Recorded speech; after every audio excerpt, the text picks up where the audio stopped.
In the middle of the 20th century, a nation with almost no army, no air force, and barely a navy went to war with one of the most powerful militaries on Earth, and won. 3 times. This is the story of Iceland versus the British Empire, fought not with missiles, but with fishing nets. Here's why it mattered so much.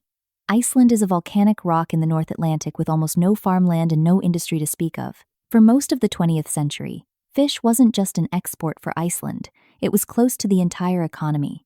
Threaten the fish, and you threaten the country's survival.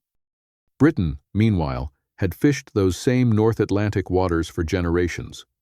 Trawlers out of Hull, Grimsby, and Fleetwood treated the seas around Iceland as their own backyard. So, in 1958, Iceland made a move. It unilaterally extended its exclusive fishing limit from 4 nautical miles off its coast to 12.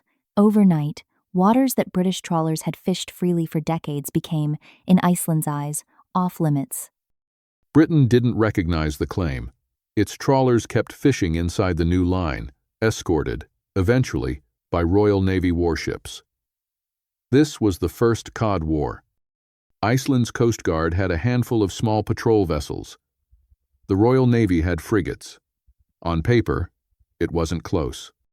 So Iceland stopped trying to outgun Britain and started outthinking it. Icelandic gunboats were fitted with a simple, brutal piece of equipment: trawl wire cutters, a blade towed behind the ship, built to slice through the thick steel cables connecting a British trawler to its own net.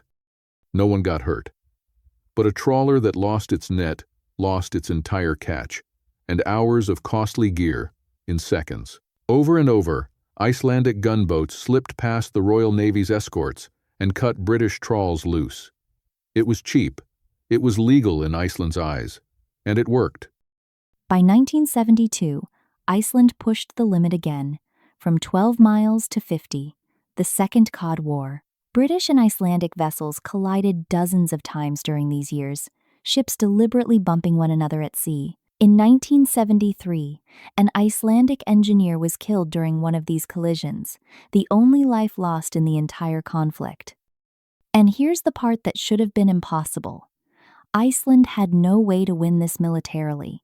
Its entire Coast Guard fleet couldn't have stood against a fraction of the Royal Navy. Which is exactly where Iceland's real weapon came in. Not a ship, not a cutter. Leverage. Iceland sat on top of the most strategically valuable real estate in the Cold War North Atlantic, the U.S.-operated NATO airbase at Keflavik, watching for Soviet submarines slipping through the gap between Greenland, Iceland, and Britain. Lose that base, and NATO loses its eyes on the entire North Atlantic. So during the Third Cod War in 1975 and 76, when Iceland extended its limit again, this time to 200 nautical miles, it played that card directly. Iceland threatened to shut down Keflavik and walk out of NATO entirely if Britain didn't back off. In February 1976, it went further still, breaking diplomatic relations with Britain outright, practically unheard of between 2 NATO allies. Washington could not afford to lose that airbase.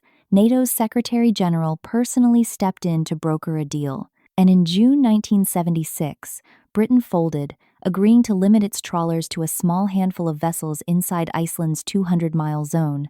Iceland had effectively won control of the waters outright. For British fishing towns like Hull and Grimsby, the cost was immediate. Fleets that had operated for a century lost access to their primary fishing grounds within a few short years, and thousands of jobs in the trawler industry disappeared along with them. And Iceland's 200-mile claim didn't stay Iceland's alone. Within a few years, that same 200 nautical mile boundary became the international standard, written into the United Nations Convention on the Law of the Sea, adopted by coastal nations around the world. A country with no navy had just rewritten the rules of the ocean for everyone. No missiles, no invasion, just a handful of wire cutters and one very well-timed threat: